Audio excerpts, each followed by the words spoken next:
Sometimes like all you want to do is run. Hear me out. Você sabe em qual posição está os jogos de azar no ranking dos vícios dos brasileiros? O que são bets? Por que nomes como Deolane Bezerra está tão em voga nos noticiários nas últimas semanas?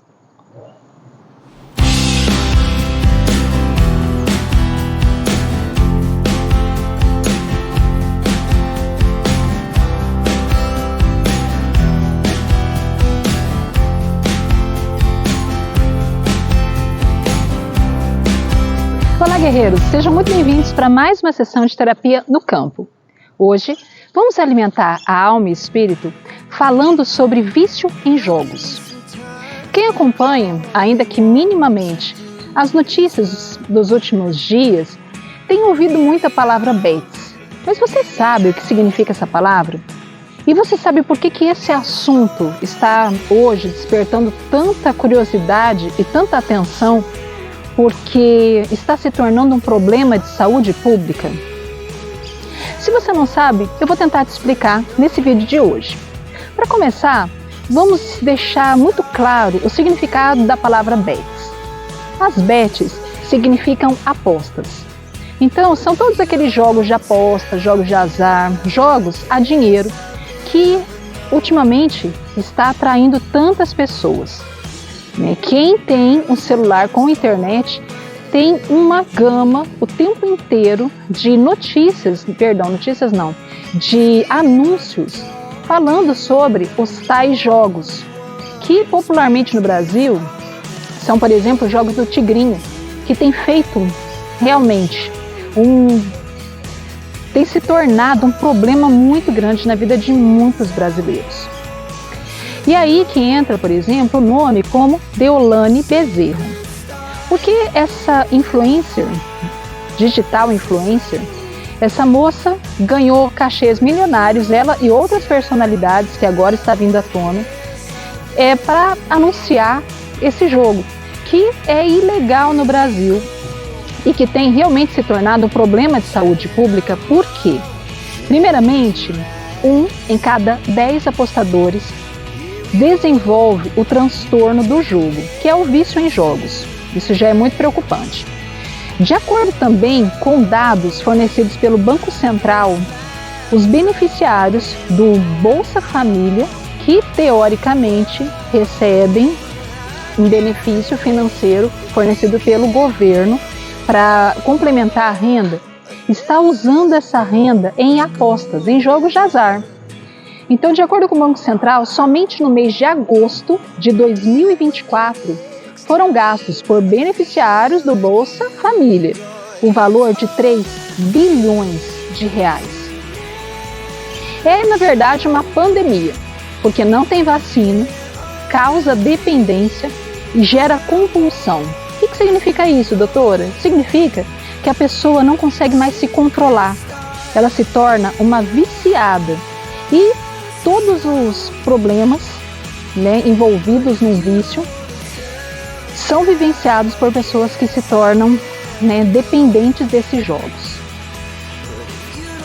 Devemos também ter muita ciência que entre o ranking dos vícios dos brasileiros, os jogos de azar ocupam o 3º lugar, sendo precedido somente pelo hábito de fumar, o vício de fumar e o vício de beber. Então, é algo realmente muito impactante e que, apesar de pouco conhecido, causa um malefício gigantesco na vida tanto da pessoa que se torna viciada em jogos, quanto também dos familiares. Aí você pode estar me perguntando, tá ok, doutora, mas como que eu posso estar sabendo se eu estou me tornando viciado em jogos ou tem algum familiar que não consegue sair dos jogos? Como que eu posso saber? Então eu vou te dar alguns degraus para você entender que o vício é progressivo, Então assim, primeiro passo, para evitar ou se conscientizar de que você é um viciado em jogos, seria ter acesso e jogar. Tá? Então, muitas vezes as pessoas entram por curiosidade, né? Fala, o que é esse negócio de jogo do tigrinho? Né? Então vai por curiosidade, vai outras vezes procurando uma distração, tem nada para fazer, tá na fila, daí fica lá jogando. Ou também tem muitas pessoas que entram nessa questão do jogo de azar acreditando que num passe de mágica vão mudar o destino, né? Um golpe do destino, elas vão mudar de vida e se tornarem da noite para o dia milionários. Então todas essas situações fazem com que a pessoa comece a jogar. Depois que ela começa a jogar, entra para o segundo estágio ou segundo degrau, que é quando começa a haver o isolamento social. É um prejuízo social que a pessoa começa a se isolar das outras, seja cônjuge, filhos, pais, amigos, né? Pessoas do trabalho. A pessoa não quer mais conviver com eles, ela quer ficar isolada para poder ter paz, para só jogar. Então o centro da vida dela começa a ser esses jogos de azar. E ela começa a funcionar em função disso. Todas as atividades que antes eram prazerosas, ou muitas vezes as obrigações que ela fazia, ela começa a procrastinar, porque o centro, né, do sentido dela acordar são os jogos. É tentar.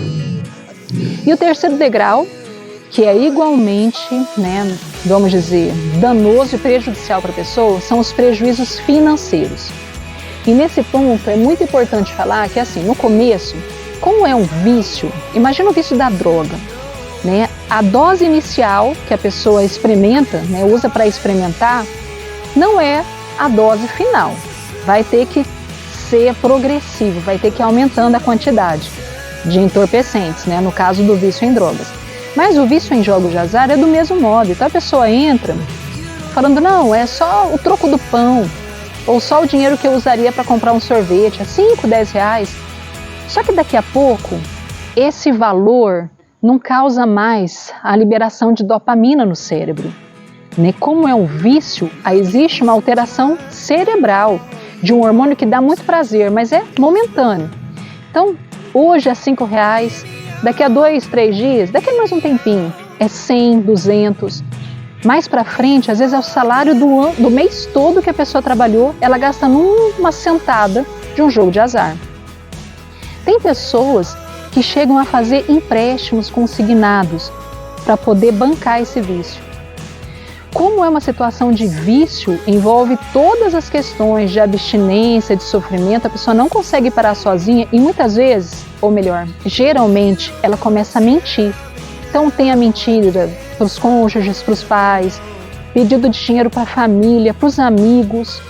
Entra num ciclo vicioso que muitas vezes, quando a pessoa cai em si, ela se vê naquela avalanche de contas, de cobranças, de situações não resolvidas, que ela realmente pensa em tirar a própria vida, né? Tamanho desespero que a pessoa chega, porque é um vício que ela não consegue mais retroceder.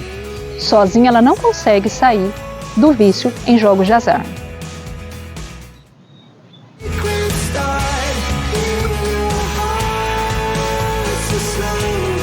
Bom, agora você pode estar se perguntando, tudo bem, doutora, esse assunto é um pouco espinhoso, como que a gente faz para resolver? Existem duas vertentes muito fortes dentro da área da saúde mental, em relação a vícios. Uma acredita que é possível a cura com pessoas que têm dependência, né, seja com álcool, drogas ou jogos de azar. Outros dizem que é necessário tratamento como algo paliativo, né? Resolve, mas a pessoa precisa o tempo todo ficar, né, se policiando para não voltar a cair num vício. Eu sou naturalmente uma pessoa otimista, mas eu confesso que, assim, em relação a vícios, é algo muito complicado, né? Porque muitas vezes, geralmente existe uma predisposição genética. Então não é que a pessoa não queira, é que ela não consegue, né, resistir à bebida, ao jogo de azar. Então, né, depende de profissional para profissional, mas é necessário e fundamental que haja a busca do tratamento. E o tratamento, no caso de vícios, né, com jogos de azar. É necessário duas frentes de ação. A primeira é a pessoa se conscientizar e entender que ela precisa do auxílio de uma equipe multidisciplinar. Então, psicólogo para fazer terapia, sim. Psiquiatra para fornecer medicamentos, sim. Toda uma rede que possa realmente estar auxiliando ela para não voltar a cair no vício dos jogos.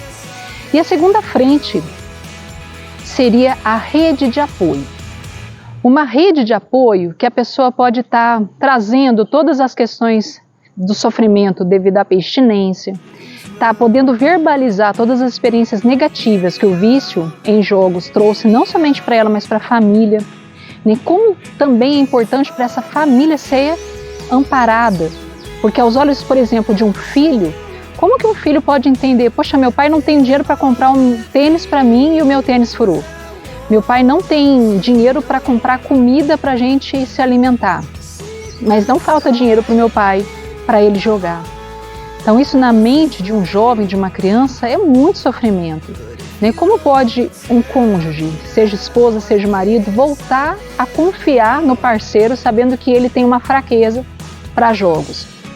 Então vai ter necessidade de amparar toda essa família. Não é um trabalho fácil. Então, para finalizar, eu deixaria para você uma dica de uma profissional da área da saúde. Se você hoje percebe que você está realmente perdendo energia, tempo, dinheiro, perdendo até vínculos sociais devido à questão dos jogos, possivelmente você é um viciado em jogos. Se você tem esse vício, busque ajuda, evite malefícios maiores. Quanto antes você buscar ajuda, melhor para você e para os seus familiares. E se você não é, meu desejo que você realmente nem entre nessa questão. Se você sabe que algo vai fazer mal para você e para sua família, então evite, não entre nessa questão de jogos de azar. Eu entendo que se é algo que você já tem hoje um entendimento, que não traz benefício algum, nem tente, não brinque com a sorte. Você pode ser uma das pessoas que tem uma predisposição genética ao vício. Então, às vezes, entrar uma vez é se tornar dependente e viciado pro resto da vida. Espero ter contribuído com todos vocês, guerreiros. Por hoje nós ficamos por aqui. Agradeço a todos vocês que me assistiram. Espero que realmente tenhamos uma vida feliz, sem vícios. Nos vemos em breve para mais uma sessão de terapia no campo. Beijos, até lá!